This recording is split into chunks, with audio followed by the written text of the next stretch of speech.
Aujourd'hui, à l'émission, on reçoit un homme qui vit 25 de sa vie en femme. De faire comprendre qu'on est des gens normaux, que la vie, ça ne se dessine pas simplement en noir et en blanc. Ça ne fait pas seulement qu'on est pleinement homme ou pleinement femme. On peut être les deux. On porte tous en soi un côté féminin et un côté masculin. Et il y a certaines personnes qui font plus que les porter. Ils les vivent et les assument complètement. C'est le cas de mon prochain invité, ou devrais-je dire de ma prochaine invitée, qui vit sa vie en homme, 75 du temps, et en femme, 25 du temps. Pour l'entrevue aujourd'hui, on est dans le 25 On reçoit donc Sophia Cassivi. Bonjour Sophia. Bonjour Marcia. Bienvenue à C'est ça la vie. Merci beaucoup de m'accueillir. Vous êtes né homme, vous en avez tous les attributs. Quand est-ce que vous vous êtes rendu compte que vous alliez souffrir si vous ne viviez pas le quart du temps en femme? Rendu compte de la souffrance, c'est peut-être plus tard, ça. Je pense que quand on est enfant, on ne se rend pas compte de la souffrance, on a plutôt la liberté de vivre pleinement. Donc, moi, avec ma soeur plus vieille, exemple, je jouais au camion avec mes amis de gars. Puis je faisais des cabanes, puis des trous, puis je jouais à quel la âge, là? 3, 4, 5, 6 ans. Là. Mais en même temps, je jouais avec ma soeur aux poupées, puis je me bien petite fille, puis des colliers, puis des essuie à talons hauts, puis la tasse de thé, puis tout le kit. Donc, dès un jeune âge déjà. Puis là, quand tu arrives à 7, 8 ans, 6 ans, là, tu te rends compte que tu dois assumer une identité seulement. Puis c'est pas correct d'assumer l'autre. Fait que là, mais on tombe dans le monde imaginaire, dans le monde de la cachette. Puis... dès l'âge de 6, 7, 8, 9, 10, 11, 12, j'ai porté les vêtements de mes sœurs puis ma mère à la cachette. Quand votre mère allait faire l'épicerie? Tout à fait, oui. Ou quand elle allait faire des commissions, je disais, ça va combien de temps, maman? Puis elle me disait, ben, je m'en vais plus d'une heure. Puis je savais que j'avais une heure pour me transformer. Vous aviez des robes cachées? Soit ça, où je regardais dans le garde-robe comment c'était placé, puis je replaçais identiquement là, de la même façon. Puis heureusement, ma mère se fait de grandes migraines, fait qu'elle portait souvent des perruques pour la climatiser dans les bâtiments. Donc, j'avais la chance d'avoir des perruques, j'avais la chance d'avoir les robes essuyées. Puis, à l'adolescence, bien là, les souliers ne faisaient plus parce que mes sœurs et ma mère portaient des petits points. Donc, je portais les souliers dans l'entreprise de mon père le soir. Sa secrétaire avait des grands souliers, la même grandeur que mes pieds. Donc au-delà, Sophia, là, du déguisement, parce qu'il n'est nullement question ici du déguisement, il est question d'être une femme, de laisser rejaillir son côté féminin, de l'assumer pleinement. Oui. Donc au-delà du déguisement, pour vous, c'était important de vivre votre vie de femme. C'est une transformation, on appelle ça dans la communauté le pendule. Certaines de nous, en hommes, sont hommes roses, on pourrait dire. Puis en femmes, on n'a pas beaucoup d'attributs féminins. Ils vont manger la même vitesse qu'un gars, vont garder la même grosse voix d'homme, vont marcher comme un gars. Parce que moi, c'est plutôt moins 10 plus 10. En homme, j'ai une très grosse voix, je suis très masculin. Puis en femme, je vis pleinement en femme. Donc ma démarche, ma voix, même mes goûts.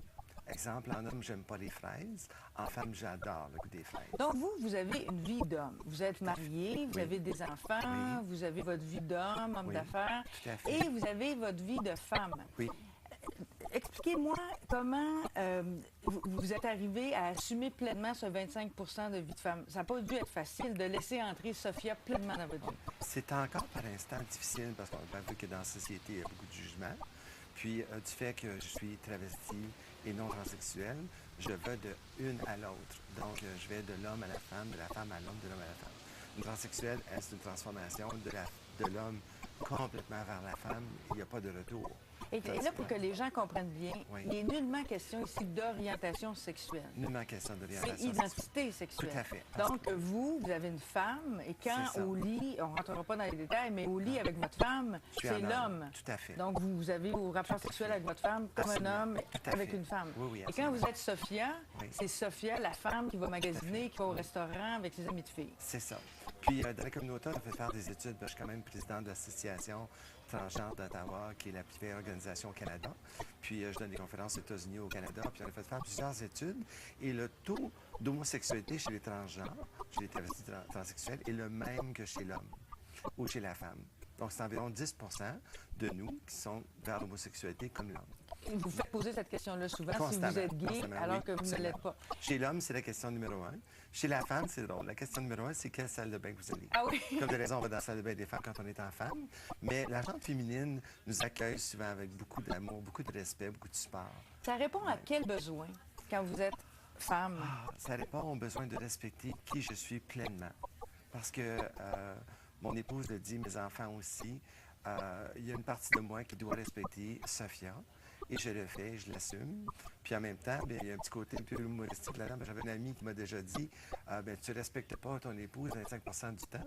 Et j'ai dit ben oui, toi, tu joues au golf. Dans le sens que vous n'êtes pas disponible à votre épouse, vous n'êtes pas là pour elle. Malgré qu'elle participe à beaucoup d'événements avec moi, elle vient à plein de parties avec moi, vient à plein de conventions avec moi.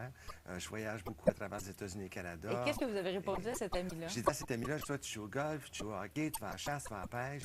Tout ça, ça fait environ 110 jours par année, comparativement à mes 90 jours. Donc, tu es plus égoïste que moi envers ta femme.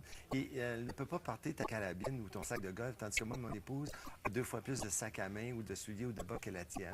Comment elle a réagi, votre épouse, quand vous lui avez dit ça? Mon épouse, c'est dès la première journée qu'on a commencé à se fréquenter. Je lui ai dit que j'étais une personne spéciale. Elle a dit, bien oui. J'ai dit, non, mais spécial et spécial. Puis j'ai partagé avec elle immédiatement le fait qu'il y avait une autre personne dans ma vie qui était moi en femme. Puis elle a dit, ah, ben je vais apprendre à m'accommoder parce que j'aime beaucoup qui tu es. Puis on a regardé aussi les anciens boyfriends qu'elle a eu à l'époque. Et ils avaient tous un côté féminin quand même assez prononcé, sans être transgenre. C'est quand même quelque chose qui est, sans être courant, mais qui existe. On est 2 de la population dans certaines études. Certaines études vont dire 1,5%, d'autres vont dire 5 Les études les plus, je dirais, crédibles disent qu'on est 2 de la population. Donc, si on prend Ottawa de 1 million de personnes, 2 ça fait quand même 2000 personnes. Et vous, vous êtes quand même très audacieuse et audacieux en même temps de venir nous parler de ça. Je dois avouer qu'il y a certaines personnes dans mon entourage qui ne savent pas, malgré que dans mon entourage d'amis, d'affaires et de tout, j'ai été très honnête envers les gens parce que je pense que c'est important d'éduquer, de faire comprendre qu'on est des gens normaux, que la vie, ça ne se dessine pas simplement en noir et en blanc. Ça ne fait pas seulement qu'on est pleinement homme ou pleinement femme. On peut être les deux. Puis moi, je vis une vie très heureuse comme ça, mais très heureuse. J'ai rencontré plein de beaux gens, plein d'amis, et ça m'a permis, ça me permet toujours d'avoir beaucoup de connaissances autres que parce qu'étant transgenre et en fréquentant plusieurs autres transgenres, parce que dans l'association, on est quand même une centaine de filles ici à Ottawa, et de gars aussi, parce qu'on a des femmes qui deviennent hommes aussi, là. Ça vit des deux côtés, c'est autant populaire chez la femme. Si jamais vous refusiez, ou si vous aviez refusé de laisser émerger ce côté-là de vous, vous seriez quelle personne maintenant?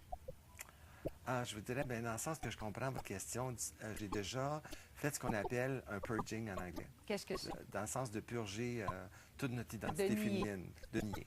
À 27 ans, j'ai tout jeté aux déchets, les boîtes, les costumes et tout, là, fini. J'ai été 2 ans. Ça crée énormément de peine, énormément de rage, énormément d'agressivité. Pour moi, c'était comme pas vivable du tout. Je l'ai refait aussi à 35 ans pendant 6 mois. C'est encore affreux. Et la plupart de nous, on passe à travers ça parce que la société nous a montré que c'était pas correct. Donc, ce qu'on fait, c'est qu'on essaye d'être qui on n'est pas dans le fond. Quand on accepte qui nous sommes, parce que c'est le seul choix qu'on a dans le fond. C'est pas un choix que je fais d'être femme, là. C'est le choix, c'est d'accepter que ça se présente à moi et de le vivre le mieux possible et d'éduquer la société à faire en sorte que les gens devraient toujours respecter qui ils sont pleinement. Quel est le préjugé le plus difficile à recevoir quand on vit votre réalité de la part de la société? Le préjugé le plus difficile, c'est, je vous dirais, les gens qui pensent que c'est une forme d'égoïsme et les gens surtout qui pensent que c'est question qu'on est des gens malades. Malades mentaux. Malades mentaux, absolument. Des gens qui vont attribuer ça à une maladie, comme il y a des gens qui vont attribuer l'homosexualité à une maladie, quoi que ce soit. Puis l'association, on a fait beaucoup d'études et il faut dire qu'on est le plus haut taux de suicide au monde. 40 de notre communauté commet un suicide. C'est 2 sur 5. C'est 36 fois plus élevé que la moyenne. C'est 8 fois plus élevé que la communauté gay.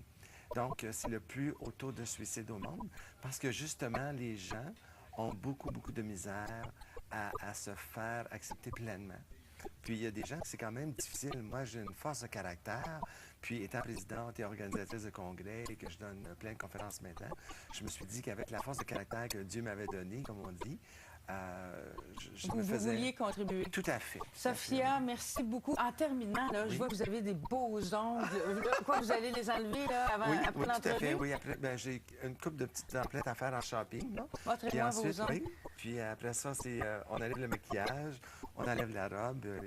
Puis ce soir, je suis un homme toute la soirée avec ma douce moitié. Et vous ne savez pas quand Sophia va réapparaître? Sophia réapparaît samedi. On a un souper chez Kay. Et vous allez remettre vos ongles, votre robe et... Bon, c'est pas long. C'est juste une question d'être habitué. Merci infiniment. Merci beaucoup, c'est très gentil. Merci.